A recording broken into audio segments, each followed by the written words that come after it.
弟兄姊妹平安，今天是2022年的2月17号。今天的经文是诗篇37篇第1到11节，39到40节，创世纪第43章16到34节，罗马书第8章第1到11节。今天要跟大家分享的主题是顺服的生活。服侍这些年来，发现在信仰的追求上面最难的一件事就是顺服。然而顺服的人就是一位蒙福的人。我们提到保罗的宣教，在保罗的心中有很多宣教的计划跟想法，但是最终呢，他的行程都完全的顺服了圣灵的带领。圣经的记载提到了主的灵，我们知道对保罗而言，这就是基督的灵，就是上帝的旨意。在创世纪的记载当中，约瑟的故事记载了，我们看到约瑟他的人生一路上都有上帝的带领、看顾和保守。无论他遇到什么样的境况，是被卖、被关、为人解梦，成为埃及的宰相，管理埃及，治理饥荒的时期。也因为饥荒的关系，他的哥哥们从迦南地来到埃及来买粮食，然后他与家人的相遇，这种种的不同阶段，这些事情都有上帝的安排。约瑟在其中只是一个单纯的顺服的一个角色，因为他顺服上帝的安排，无论在顺境在逆境当中，他都全心全意跟随上帝的旨意的脚步。因此透过他坚定的跟随，得以让他的全家生命得到保全。在今天的经文当中，我们看到了约瑟如何接待他的兄弟们，也体会他的信心的表现。这种顺服的表现是一种信心的实践，只有信心够坚定的人，才能够真心的顺服上帝的安排。时常听人家问说，为什么要这样子？他们质疑遵行上帝旨意只是一种权威的人。其实信心不够坚定的表现其实我们看如同亚当跟夏娃他们的犯罪，他们就是对上帝的诫命不够顺服。我们可以从经文的记载当中看到，一旦这个撒旦告诉他，哎呦，上帝骗你的啦，上帝就是不让你们吃那个善恶果，因为里面有好东西，那个就是判断的权柄。因此他们就离开上帝的原则，犯了罪。又如同旧约的先知约拿，他说，上帝啊，我知道你是满有恩慈又有怜悯的上帝，你是不轻易发怒的上帝，你必定会收回你的惩罚。然后呢，约拿就借此理由不顺服上帝的呼召，他拒绝去尼尼微城。这是知道上帝却不明白上帝，也不愿意顺服上帝的结论。对于约瑟而言，虽然他被哥哥们出卖到了埃及，受到了许多的苦难，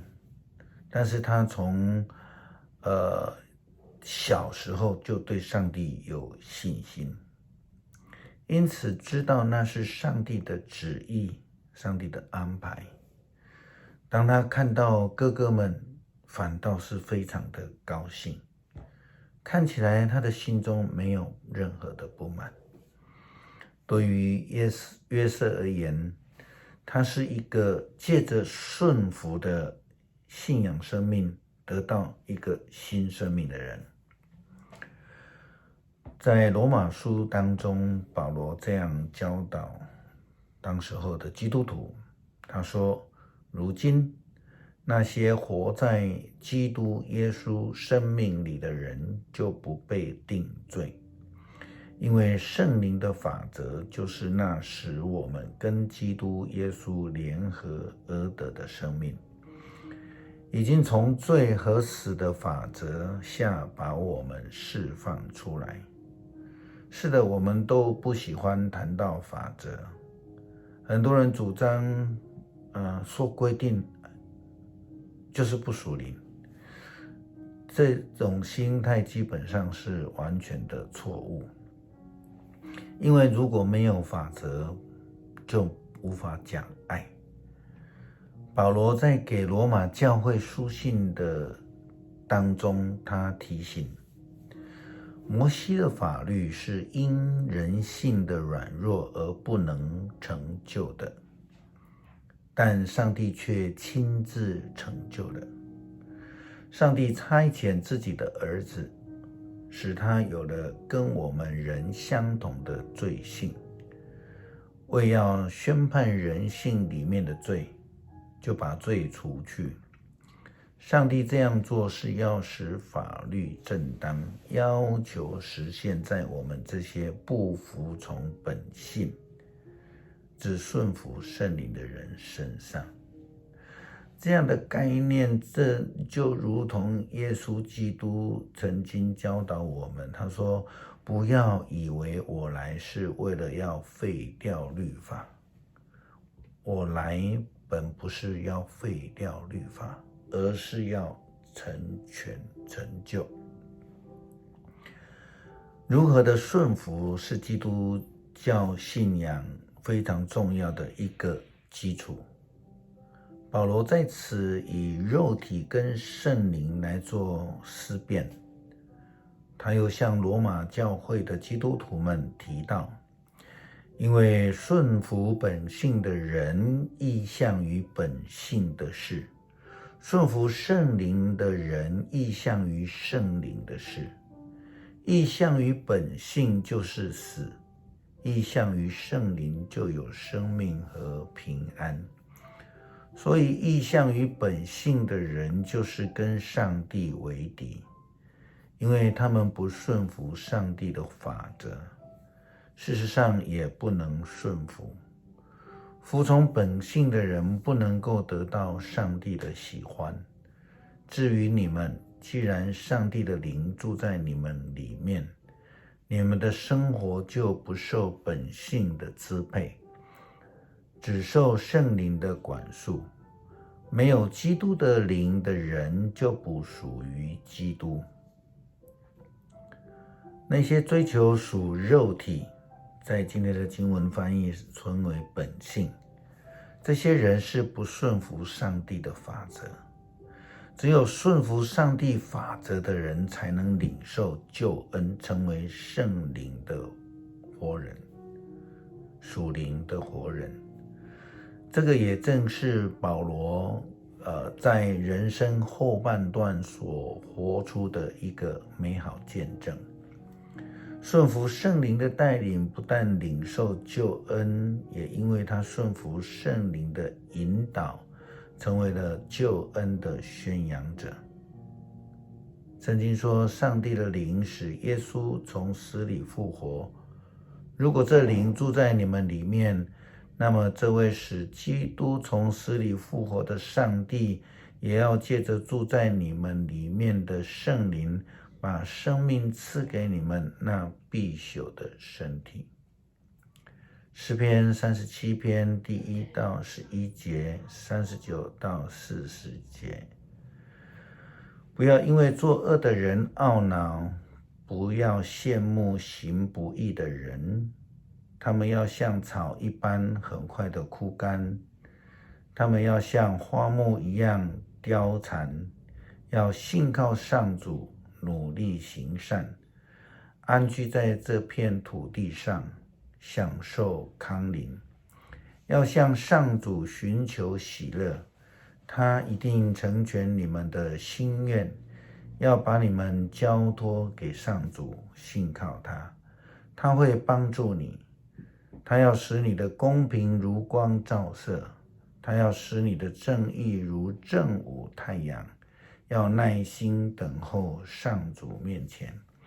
不要因兴盛的人懊恼，不要因恶魔得逞的人而不平。不要气愤，不要发怒，不要懊恼，这对你们有害无益。信靠上主的人要安居在这片土地上，但是作恶的人要被赶走。只一眨眼，邪恶的人就会消灭，你找他们也找不到。但是谦卑的人要定居在这片土地上，他们要安享无穷的幸福。39节，上主拯救义人，在患难时保护他们，上主帮助他们，救拔他们，他救他们脱离那邪恶的人，因为他们向他寻求庇护。感谢上帝赐下救恩，透过耶稣基督使我们蒙恩得福。求主帮助我们愿意顺服你的律法，你的旨意，你的引导，使我们在正道上行走，让我们因为顺服圣灵而得到复活的救恩。感谢主，祷告是奉主的名求，阿们。